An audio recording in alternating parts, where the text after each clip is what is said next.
Migranti in rivolta al centro d'accoglienza del villaggio Mosè d'Agrigento che ospita circa 65 persone.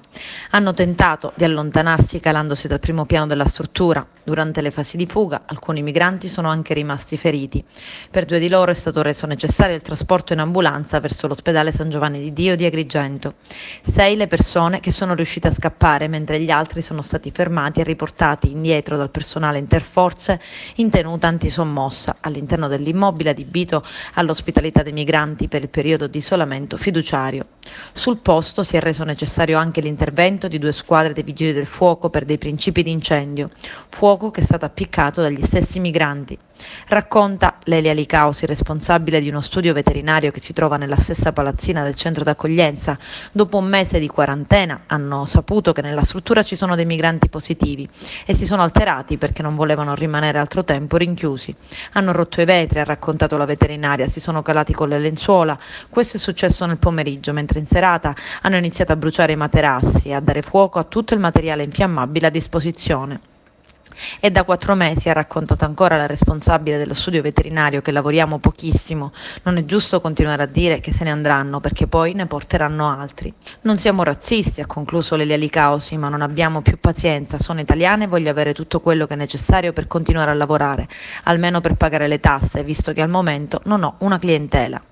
Ed il segretario generale della Federazione Sindacale della Polizia di Stato, Walter Mazzetti, scrive: hanno appiccato un incendio, aggredito i poliziotti lanciando oggetti di ogni genere prima di allontanarsi, nonostante fossero in quarantena. La situazione attuale, prosegue, dovrebbe costringere a rivedere completamente i sistemi di sorveglianza in queste strutture, che sono bombe ad orologeria sul piano anzitutto sanitario, considerata l'emergenza coronavirus, ma anche sociale e dell'ordine e sicurezza pubblica.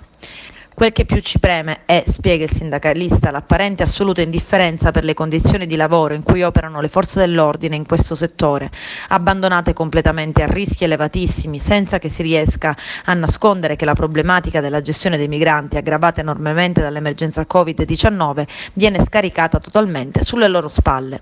La politica dell'immigrazione compete a chi ci governa, ma non è ammissibile fingere di poterla sostenere a prezzo della salute degli operatori in divisa.